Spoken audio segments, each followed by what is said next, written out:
Hi, my name is Zarzyczny, but you can call me Big Z, and today I'm talking about one of my favorite authors, Scott Lynch, and his books, the Gentleman Bastard sequence.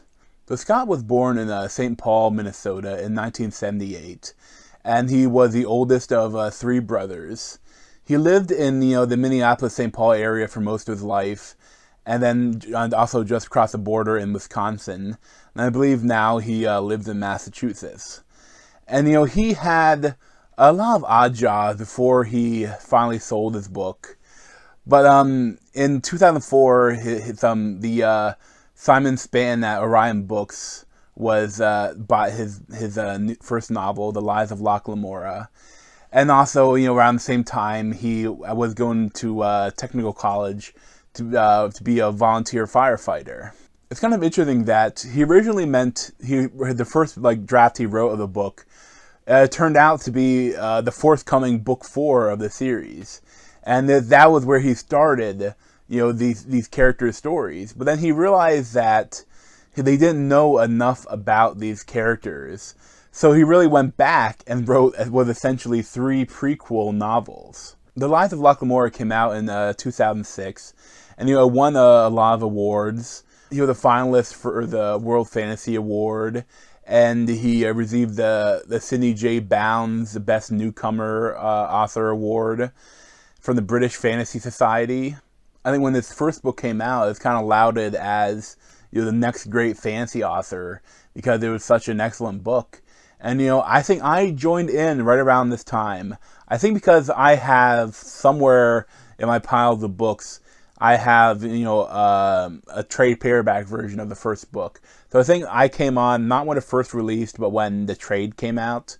And I've been a fan of his ever since. As a little bit of a warning though, Scott Lynch is one of the group of fantasy authors that has a little bit of trouble meeting deadlines. And I'm not ragging on anyone, but if you're getting into the books, you realize that you may have to wait years to finish the series. But this, I think, is like a 7-novel series, and there are currently 3 out. And the number 4 is hopefully coming out maybe next year. But I'd say for number 3 and number 4, I've had my pre-orders canceled for both of them. Like when they came in, they had to set a certain date and they passed them. And there's nothing wrong with that, but just be aware. Scott has relatively been open about his problems. He has suffering from anxiety. I know the newest release, he got married to another a literary fantasy author, Elizabeth Bear, and moved. I think it's to Massachusetts to be with her, and that's a big move. And they get a marriage and everything, so that it kind of delayed the book when all that shenanigans going on with that. But I just love his writing so much because it's really kind of like an action kind of fantasy. But he doesn't worry too much about world building.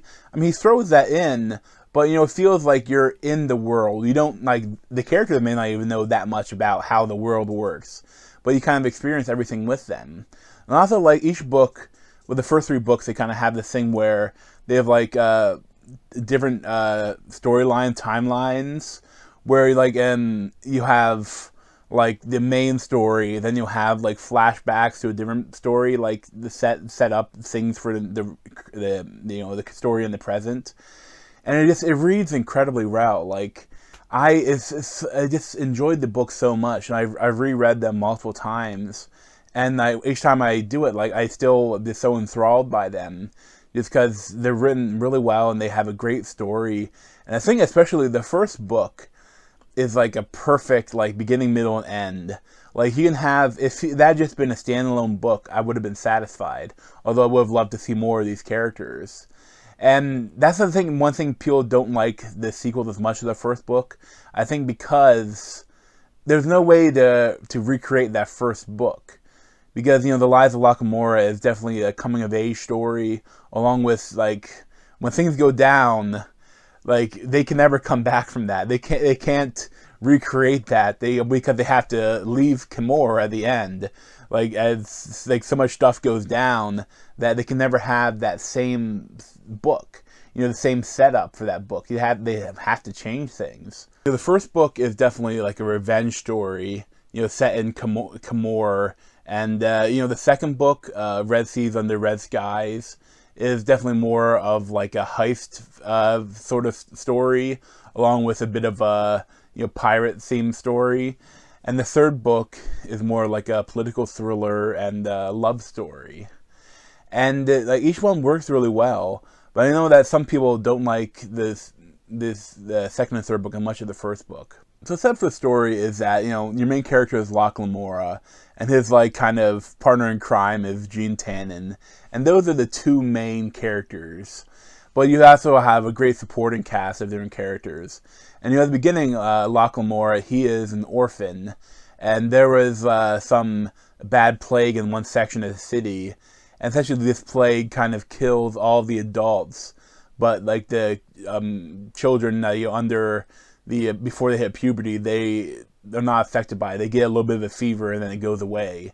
And this guy, the thief maker, he kind of gathers up all the orphans that he can put them to use to as pickpockets and other things, and kind of he tell them how to steal and train them and everything.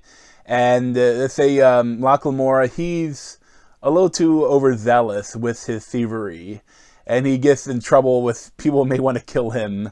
So instead he kind of passes him off to Father Chains, and he portrays like a priest for Peleandro, and he like is blind and he's chained to the building and like for begging for coins, but really that's just a kind of a grifter. And so this world is kind of has like a pantheon of gods, like 12 or 13 gods, and it's kind of like our world where you don't know if the gods are real or not, but the characters in the book believe that they are. But they don't really take part in the story at all. They don't like interfere at all. Father Chains and eventually Locke, they're patrons of the 13th god, the Crooked Warden, kind of the unnamed god, the god of thieves and liars. And in this world that's in Camor, the underworld are kind of in sync with the nobility, basically, so that like the nobility and they won't go after the underworld as long as they leave the nobility free. They don't try to steal from them. They don't try to kill them. They don't do anything with them. And there's kind of like a peace between them. And Father Chain thinks that no one is free from paying the toll of the thievery. So he is more training these group of kids to become essentially con men, to go after the nobility and make them pay the price, so that they're not free from everything. Everyone else, everyone has to deal with that. And this group is called, he called themselves the Gentlemen Bastards. And that's it's Locke Lamora, Gene Tannen, the Sansa twins, Kahlo and Galdo, and later on Bug and Sabessa. And it's kind of cool because like Sabessa is kind of the love interest for Locke Lamora, but you never actually see Sabessa until the third book. Like it's all like that there's scenes in the flashbacks, like you don't see them there, but she's like off training somewhere else. And then in the present, like they broke up, and they hadn't seen each other for a couple years, and that he's kind of he's like in a funk about it because he misses her in the first book, and it's a really interesting way to do it. The only problem though is because of that, there aren't too many female main characters for the first two books. Although there are other supporting casts that are really interesting characters, but they don't like get too much female viewpoints at all in this. So the first book is very much like a book about the underworld and about like a revenge tale, because then things go quickly very wrong with stuff that happens. And I love the villain for this first book. It's really cool because it feels like they have a real story. Like they're not so many times in real life, no one thinks that they're the villain. Everyone thinks that they're the hero of their own story. And in a different book, it almost feels like the Grey King which is the main villain for the book, like he could be the star of his own book. He could be the hero of his book. And it's so interesting to see that, because stuff that happens, like he does horrible things and he has horrible plans for what he's going to do, but he has a reason for what he's doing, and it's really well crafted. The Grey King, he has this sorcerer helping him, and it's called the Falconer, and he's part of the Bonds Magi of Carthane. And it's really cool, that this magic in this world is more along the lines of something like Game of Thrones, where they don't explain it too much. They kind of, I think that's kind of helps because they lose the mystery on it. And really, Locke Lamora and the main characters don't know anything about it. They only know a bit about what happened with Carthane, and basically that they essentially destroyed the Empire. And because the Empire, like these, where Camorra is a city, like a city-state, and it used to be part of this empire, but the Empire didn't like that this group of mages were coming together, and they're gathering up every other mage, and basically going from one to one and saying that join with us or we'll kill you, and join with us or we'll kill you, join with us or we'll kill you, going around and getting every powerful sorcerer in the world, and if you aren't part of the guild, you're killed. And the emperor wanted to put an end to it, because he had the court magicians, and let's just say that the Empire lost and is pretty much wiped from existence. And it's kind of cool because for exorbitant fees, they will do whatever you want. Like if you have someone need killed, they'll kill them. If you need something that's fixed, they'll fix it. They're kind of like they're mercenary magicians. And but the thing is, if you kill Bonds Magi of Carthane, they will do everything in their power to wipe you from existence. They'll kill everyone you ever knew, because so that it's so strong, so that no one would even deign to try to stop them for what they're doing or go against them. And of course, that creates some really interesting moments, because the gentleman bastards, they have to go against him, but they can't kill him. So there's some really cool moments with that. I wouldn't go into too much detail, I don't want to spoil anything, but I would highly recommend the first book. It's such an enjoyable story. I always thought, there's a lot of books that I love, and I think that they would make good, TV series, miniseries, or even a movie, but this is probably the one that would work the most. I think it would really transfer well into a cinematic realm. And if I won the lottery and had hundreds of millions of dollars, I'd try to make a great short series out of these books. So the second book, Red Seas Under Red Skies, takes place 2 years after the end of the first book, and they're in Tal Varar, and that's another city-state, and it has. And then mentioning this world, it's pretty cool. The world, they don't mention it that much, but it doesn't. It's more in the background, because there are this previous race of beings that no one really knows much about, but they built these unbreakable, multicolored glass structures throughout the world. They're almost impossible structures, like 100 feet tall towers of glass and bridges of glass, and this really beautiful things. And the humans built their cities around them and kind of use them, even though they can't really change much about them because they're unbreakable. And in this one in Tal Varar, there's this tower that made of and the local kind of crime boss set up a casino within it, which each floor is more exclusive. And they through this 2 years between the two books, they've been working to get higher and higher floors so that they can eventually con Requin, is the head of the casino, and they want to try to con him out of all of the money if they can. Along with that present storyline, they jump back flashbacks to right after the first book, and they kind of slowly go along, and you see bits of how they recovered from all the shenanigans that happened in the first book, and how they're preparing to do this job in the present.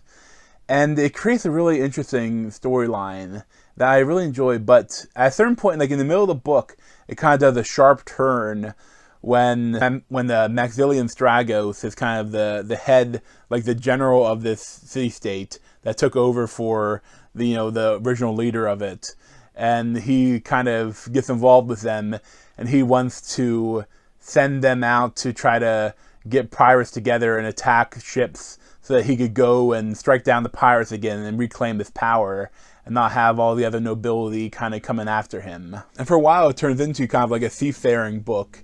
And I see if you were not looking for that, it could be annoying. But I think it was really well done, the whole like seafaring thing that they have to learn how to do. And it's pretty cool, like when you get to the pirates, they're a really great character. All the pirates are really cool. And even there's like a love interest for Gene Tannen among them. And there's some really, really great stuff with that. Like it's really well written, and there's a lot of great action and a lot of cool things that happen.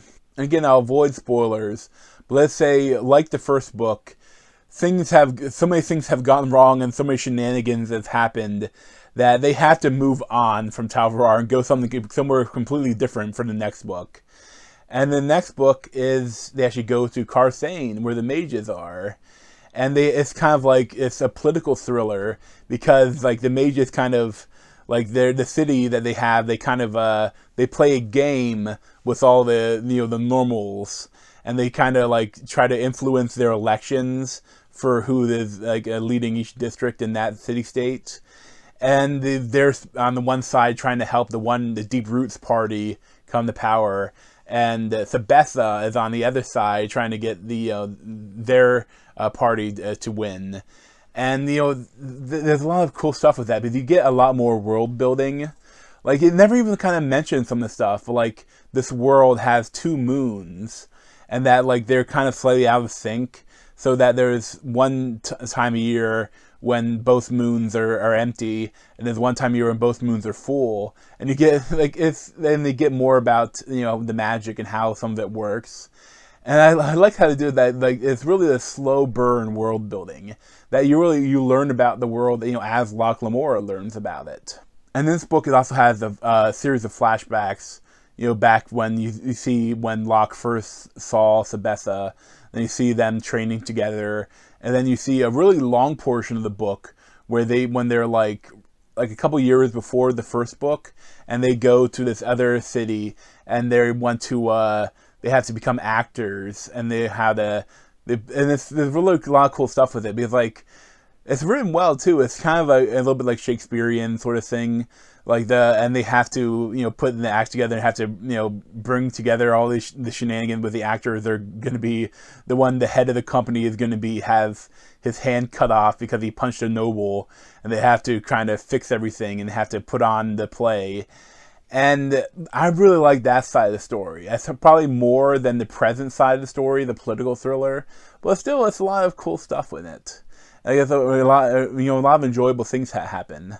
And again, at the end, like there's so many shenanigans, so much bad stuff has happened that they have to move on from that area again.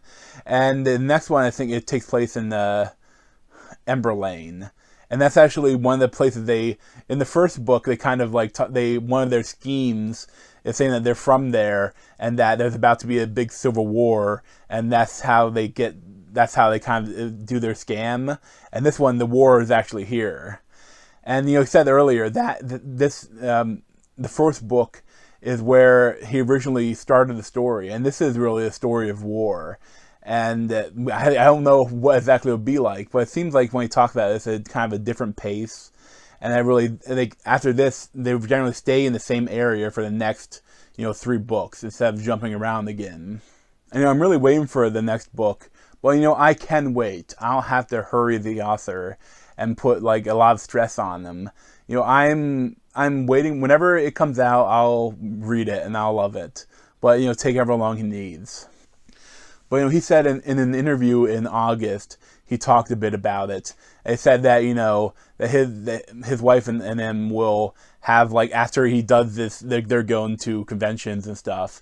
But after they come home, they should have an uninterrupted 2-month period where he's gonna work on getting the book finished and turn it in, and then probably gonna have some fixes for the draft. and that hopefully they'll be able to announce something in coming up. That hopefully he can fix the stuff that's wrong in the next like 2 months or so. And so hopefully maybe in 2018 sometime, maybe we'll get the 4th book. And earlier he said he planned to announce a lot of things that were going on, that maybe not even just a new book, maybe some other stuff happening too. But then because of the publications thing, the publisher's house, they can't really talk about things until they're more developed. So he said that he expected to have talk a lot about what's going on this summer instead of in a summer of silence. But still, I really like that he's very open about what's going on, the problems that he has, and why it may be taking longer than he expected it to. And he said something in this interview that I really liked, and I thought I'd read it because for every author that has that's taken longer, I think readers should think about it before they kind of rag on the person. And it's a great quote. So we are human beings. We are human artists. We produce at the rate we produce. And telling us that you really want our work, but that you effing hate us and that we should nail ourselves to our desks and produce until it's finished, it doesn't make any sense. You can't have both. You're a lazy bastard. Now give me that thing I really want that's beautiful that only you can do. And I thought it was a really cool little quote. And I really believe that. Like, give them, let them do their thing. They're artists. You can't hurry them to produce amazing art that you love. You just have to let it happen. And it's such great books. I'll wait to let it happen. And if I was going to rate the books, I give the first one the 10, the second one probably a 10.2 or maybe a 9.75, and the third one maybe like a 9. But still, I absolutely love him. And he's one of my favorite authors, and I really look forward to his next books whenever it's put out. So if you're a fantasy fan, you should definitely check out Scott Lynch's books. But even if you're not like a huge fantasy fan, like this is kind of like light fantasy. It's not like the epic, all these bunch of different characters and all these things to remember. Like it's more approachable for someone that's new to fantasy, and I would really recommend it. So thanks for watching, and check out other video playlists around my head, or subscribe to me over here. Thanks.